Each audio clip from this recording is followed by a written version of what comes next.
حضرات زوکار یاد رکھیو سورج دو طرح دے نے، ایک آسمان والا سورج ہے، ایک مدینے والا سورج ہے، دو سورج نے۔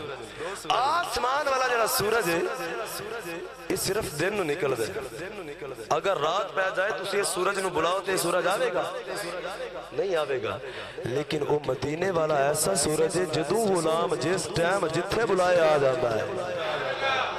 ایک سورج ہے حضرات زوکار، آسمان والا سورج جدوں صبح روشنی نکالتا ہے نا تو سب تو پہلے جڑیاں اچھے ٹبے ہوندے نے اس سورج دیاں شعاواں انہاں ٹبیاں دے اوتے پیندیاں نے، اور آہستہ آہستہ اس سورج چلدا چلدا شعاواں لے کے نیویں جگہ پہ ہوندا ہے حضرات زوکار۔ لیکن جڑا مدینے دا سورج ہے یہ اچھیاں پاسیاں تو شروع نہیں ہوندا، بلکہ سب تو پہلے بلال حبشی ورگیاں نیویاں نو اٹھا کے کعبے دی چھت تے چڑھا دیتا۔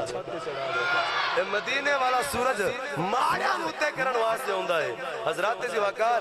میاں محمد بخش رحمت اللہ تعالی علیہ آپ نے اس سورج دا کمال ذکر فرمایا۔ اللہ نے بھی حضور علیہ السلام نے سورج قرآن میں آکھیا ہے، اللہ نے بھی قرآن میں حضور نے سورج آکھیا ہے۔ پڑھا قرآن دی آیت حضرات زوکار، رب کائنات نے فرمایا یا ایھا النبی انا ارسلناک شاہدا ومبشرا ونذیرا وداعیا الی اللہ بإذنہ وسراجا منیرا۔ حضرات زوکار سراج منیرہ تو مراد سورج، حضرات زوکار اللہ فرما رہا ہے میں اپنے حبیب نو چمکتے چمکان والا سورج بنایا ہے۔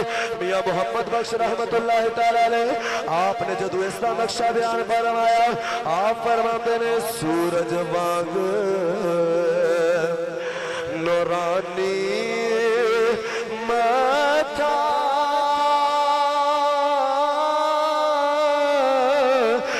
نظر نہ کیتی جاوے تے جے کوئی پتھر دل والا ویکھے تے اودی اکھی پانی آوے۔ فرمایا ایسا سورج ہے، سورج وانگ نورانی متھا، صحابہ فرماندے نے کہ ان الشمس تجری فی وجہہ، آقا علیہ السلام نے جدو سوینے سا تینج لگدا سی جی میں سورج اسمانہ چ نہیں حضور دے متھے وچ ٹردا پیا، اتنی روشن پیشانی۔